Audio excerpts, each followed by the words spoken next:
Assieds-toi, je n'ai même pas encore commencé. Assieds-toi, bien-aimé. Amen. Alléluia. Je vais dire à quelqu'un ce matin, je ne connais pas les lois qui t'empêchent d'entrer dans ta destinée. Peut-être que ce sont les lois de ton passé dont les servants t'ont parlé hier. Ça peut être les lois de tes émotions. Ça peut être les lois de la famille. Peut-être que ce sont les lois qui te condamnent. Alléluia. Vous savez, bien aimé dans le Seigneur, quand on vient au monde, on trouve que dans nos familles, il y a déjà des lois. On trouve que dans nos familles, il y a déjà des alliances. On trouve que dans nos familles, il y a déjà des condamnations. Mais nous sommes là simplement pour subir les pactes que nos parents ont commis par le passé. Nous sommes là pour subir, bien aimé, les choses que nos parents. Mais je viens te dire ce matin que tu ne vas plus subir ce que ton père ou ta mère ont fait. Je viens te dire ce matin que tu ne seras pas condamné là où il y avait les lois qui te condamnaient. La Bible dit qu'il punit l'unité des pères jusqu'à la 4e génération. Il punit l'unité non seulement des pères mais des enfants. Ça veut simplement dire qu'à cause de ton père, si toi tu fais partie de la 4e génération, tu es puni. Alléluia. Mais je crois que le Dieu que nous servons est un Dieu miséricordieux. Alléluia. Tu ne vas pas écoper les péchés de tes parents. Tu ne vas pas souffrir à cause de tes parents. Tu ne vas pas, bien aimé, continuer à être statique à cause des lois de ta famille, les actions de ta famille, les liens de ta famille. Oh, je te libère ce matin, je te fais entrer dans ta destinée au nom de Jésus. Je te libère ce matin et je te fais entrer dans ta destinée au nom de Jésus. Alléluia. Nous allons lire Esther.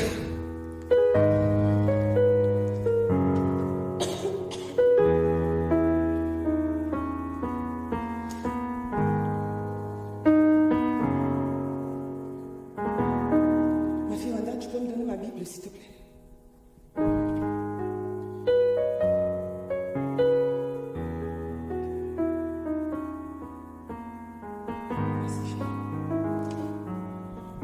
Se mettre debout pour honorer la parole. Esther 4.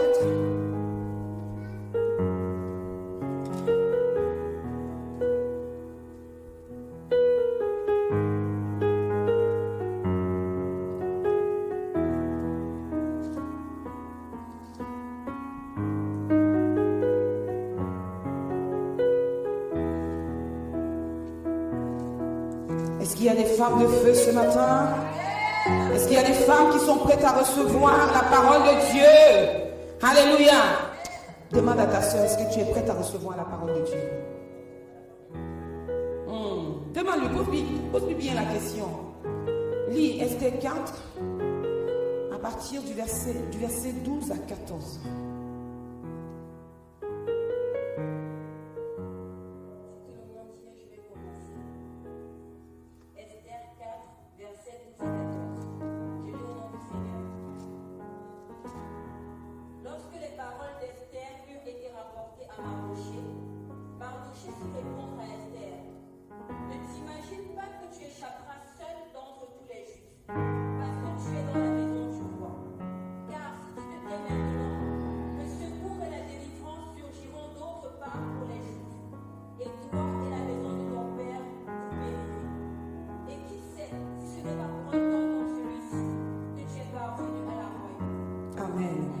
Tu vas lire 16 à 17.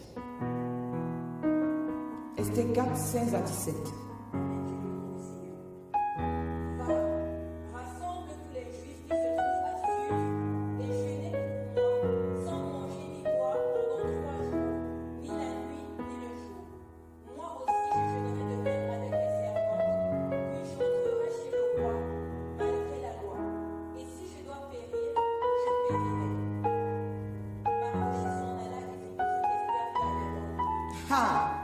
Assieds-toi sur la grâce. Alléluia. Vous savez, avant d'entrer de jeu, je vais d'abord poser des bases. Amen. La Bible dit que Esther avait été adoptée. Si on lit tout le livre d'Esther, Esther avait été adoptée par son oncle Mardochée. Esther était orpheline de père et de mère. Parce que la Bible ne nous parle pas vraiment des parents d'Esther. Et Esther avait été adoptée par son oncle Mardochée. Alléluia. Esther avait été éduquée avec des valeurs juives. Amen. Et il y a eu un problème dans le pays où Esther se trouve. Amen. Je vais vous épargner l'histoire d'Esther, comment Esther a fait pour arriver là-bas. C'est trop long si je commence à vous raconter comment Esther a fait pour se retrouver à Perse. C'est trop long. Mais il y a eu un problème. Le roi était marié à une femme. Et sa femme était tellement belle que le roi se vantait.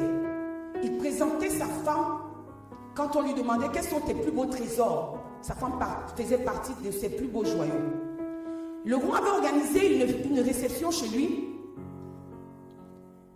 Et le roi étant ivre, il a commencé à dire, oh, je vous ai présenté tous mes joyaux, mais j'ai un magnifique trésor dans mon royaume. Sa femme, parce qu'elle était tellement belle et gracieuse. Alléluia. Et il a demandé qu'on fasse venir sa femme. Et sa femme aussi était en train d'organiser un banquet avec les autres femmes de ces grands hommes qui étaient avec le roi.